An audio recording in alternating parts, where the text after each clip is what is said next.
안녕하세요. 김용진 목사입니다. 이 영상은 성경 통독하시는 데 도움을 드리기 위해 마련한 영상입니다. 통독을 하면서 익숙하지 않은 배경과 내용들로 인해 어려움을 겪는 성도들이 조금이나마 도움이 될까 싶어 마련한 것인데요. 조금만 관심을 기울이시면 읽으시는 데 유익이 있을 겁니다. 그럼 오늘 읽을 부분에 대한 안내를 해드리겠습니다.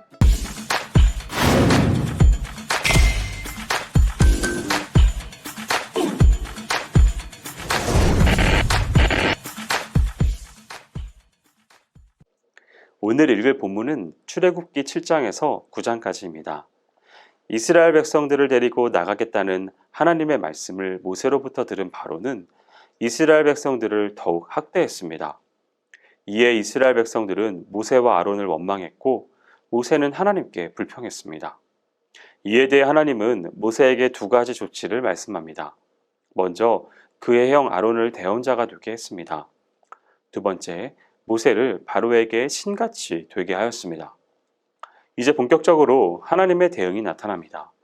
하나님은 이적과 10가지 재앙을 내리셨고 이 내용이 7장부터 12장까지 이어집니다. 바로는 모세가 믿는 신과 힘겨루기를 하고 싶었습니다. 그래서 모세에게 이적을 행해보라고 했습니다. 이적을 구하는 바로에게 아론은 지팡이가 뱀으로 변하는 것으로 대응하였습니다. 그런데 바로의 궁에 있던 술객들이 이를 모방했고 이 이적을 보는 동안 바로의 마음은 더욱 완악해져 갔습니다.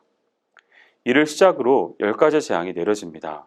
이 10가지 재앙은 본질은 애굽 사람들이 신으로 생각하는 것들에 대한 심판으로 이루어집니다. 이들이 믿는 신들의 대상으로 재앙을 내림으로써 이들이 믿는 신이 가짜임을 드러내시고 진정한 신은 하나님 한 분밖에 없다는 것을 드러내십니다. 제일 먼저 행해진 심판은 피의 재앙입니다. 애굽의 모든 물이 피로 변하게 됩니다. 나일 강물의 본류는 물론 작은 지류에서 시내들 그리고 늪과 호수에 이르기까지 애굽의 물이란 물은 모두 피로 변합니다.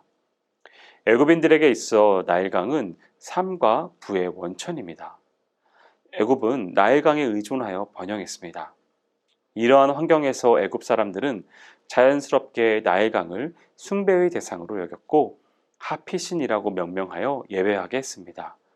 하나님의 징계에도 불구하고 바로는 마음이 완악하여 모세와 아론이 전하는 하나님의 말씀에 귀를 기울이지 않습니다. 애굽의 요술사들도 지각 없이 하나님의 권능으로 행한 기적들을 따라했습니다. 애굽을 징계하기 위해 내린 심판을 마치 신들의 힘자랑 정도로 오판하여 자신들도 그 정도의 힘과 재주가 있음을 보이려고 한 것입니다. 둘째 재앙은 개구리 재앙입니다. 애굽의 온 땅에 개구리가 가득하게 한 것입니다. 해마다 나일강에 홍수가 있은 후에 개구리들이 갯벌 속에서 엄청나게 불어납니다. 바로와 애굽 사람들은 이런 일을 여신 헤케트의 소관으로 믿었습니다. 하나님께서 그의 종 모세를 통하여 개구리를 엄청나게 불어나게 하여 자연의 질서와 경계를 파괴하셨습니다. 개구리들이 그들의 생활 영역을 넘어 애굽의 온 땅에 덮쳤습니다. 애굽의 요술사들도 모세와 아론이 행한 것과 같이 했습니다. 그러나 아무 소용이 없었습니다. 모세가 하나님께 기도하여 개구리가 애굽의 생활 공간 속에서 사라지고 나일강에만 있게 했습니다. 재앙이 물러갔다는 사실을 인지한 바로는 다시 마음을 바꾸어 이스라엘 사람들을 내보내지 않았습니다.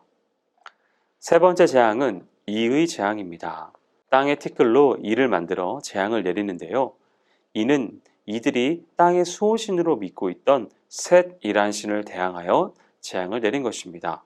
애굽의 요술사들도 그들의 요술로 이를 생기게 하려 했습니다만 그들은 그렇게 할 수 없었고 되려 그들에게 이들이 달려들었습니다. 이는 그들로 하여금 하나님을 인정하게 하는 수밖에 없었습니다. 네 번째 재앙은 파리 재앙입니다. 이 재앙에서는 애굽 사람들과 이스라엘 사람들을 구분하여 재앙이 내립니다. 애굽 사람들에게만 파리 재앙이 내린 것이지요. 무수한 파리떼가 바로의 궁과 그의 신하의 집과 애굽 온 땅을 덮칩니다.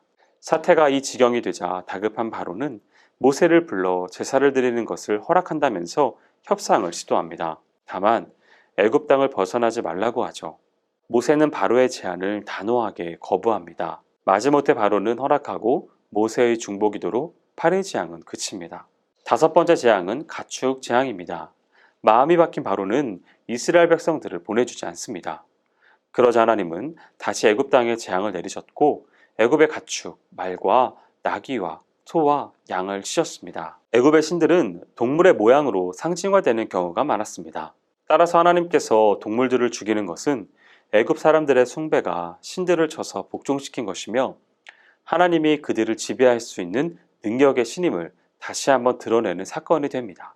6번째 재앙은 독종 재앙입니다. 하나님의 말씀이 모세와 아론에게 전해졌고 그들은 화덕의 재를 가지고 바로 앞에 섰습니다.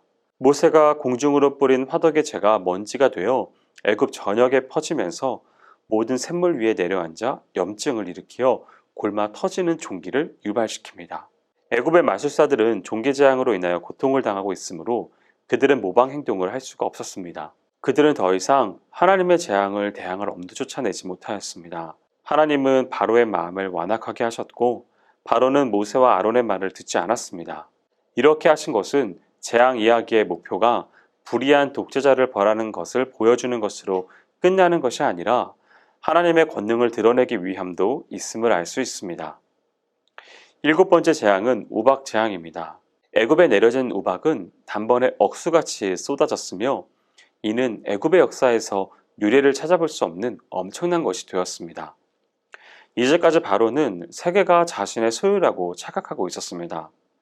하나님은 그런 바로에게 우주의 중심은 하나님이심을 드러내셨고 이를 자연질서를 이용하여 재앙을 내리심으로 나타내 보이셨습니다. 여기까지 출애굽기 7장에서 9장까지 성경 통독을 하실 때 도움이 될 만한 내용을 전해드렸습니다. 혹시 이 외에 질문이 있으시거나 나누고 싶은 이야기가 있으시면 밴드나 댓글로 달아주시면 필요한 도움을 드리겠습니다. 그럼 내일 다시 만나도록 하겠습니다. 통독 화이팅 하세요!